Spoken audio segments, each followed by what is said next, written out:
Hey everyone, I wanted to give a quick review on eclipses and how I'm pretty sure that they led to the Hellenistic doctrine of sect and which planets got assigned, at least as far as the malefics go, to each of the two kinds of charts you get using that doctrine of sect, specifically day charts and night charts.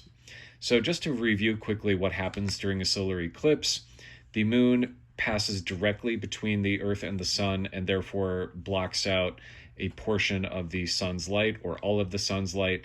And if you're in a total solar eclipse, then all of the sun is blocked out. Here I've drawn more of an annular eclipse where basically only a portion of the sun's light is blocked out by the moon. But you can see here directly that the moon casts a shadow directly on Earth and the sun looks like it's all covered up right here. A lunar eclipse is basically the reverse, where the moon, instead of passing in front of the Earth and sun, instead is behind, directly behind the sun's path towards the Earth. And what happens with this is that the moon, rather than becoming totally darkened, instead it gets darkened in that only the red light, due to the bending around the Earth's atmosphere, hits the moon. So it doesn't go completely dark. It's just this strange effect due to the light of the sun passing through the Earth's atmosphere and scattering off the non-red light, basically, for just to oversimplify here. So really what you don't see here is the color here, but this is basically a regular full moon, and this is the lunar eclipse moon.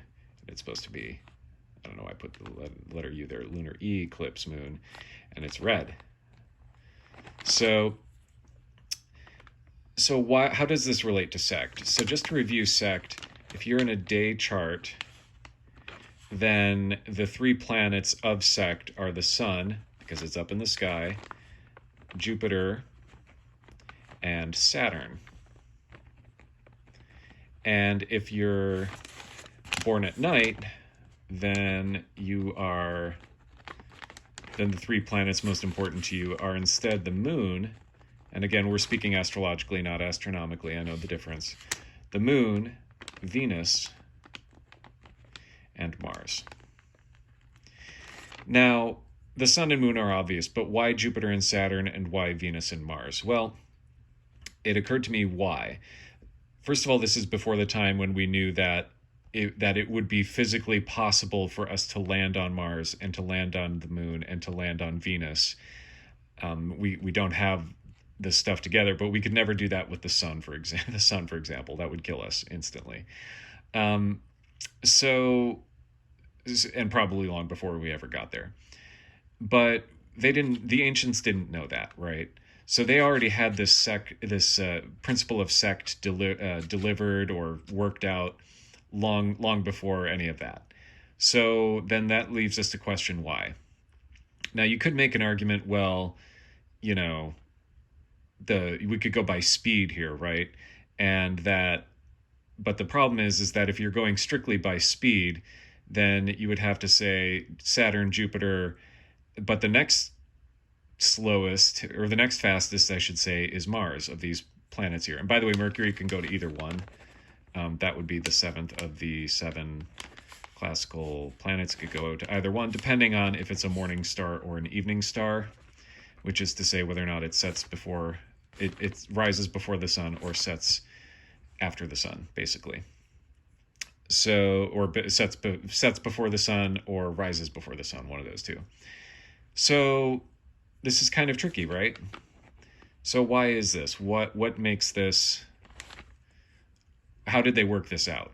Well, it turns out that I think at least one of the rationales, one might be speed, and they just sort of had to put the sun here because, well, we need a luminary, right? And the sun is a luminary. Okay, that's an argument. But I think another thing that's more important is to realize that in a solar eclipse, what happens to the sun? The sun gets darkened. And the darkest of these planets is by far Saturn. And you see here Saturn is of the day sect. And the other thing to note is that during a lunar eclipse, the moon gets red, and the planet Mars is literally known as the red planet. So I think that this further alignment between not only the speeds to a degree, but also what actually happens at during an eclipse when either the sun or moon is afflicted by the other luminary, so to speak. At least in terms of a solar eclipse, right? The sun indirectly afflicts the moon because of the presence of the Earth during a lunar eclipse. But the sun gets literally black. Like the normal light that we get from that is more or less all the way covered up during a total solar eclipse. And during a lunar eclipse, instead, when the moon is malefied, so to speak, is treated malefically by the sun, then what happens is it turns red, and that Martian side comes out. And instead of a normal moon, we get a blood red moon.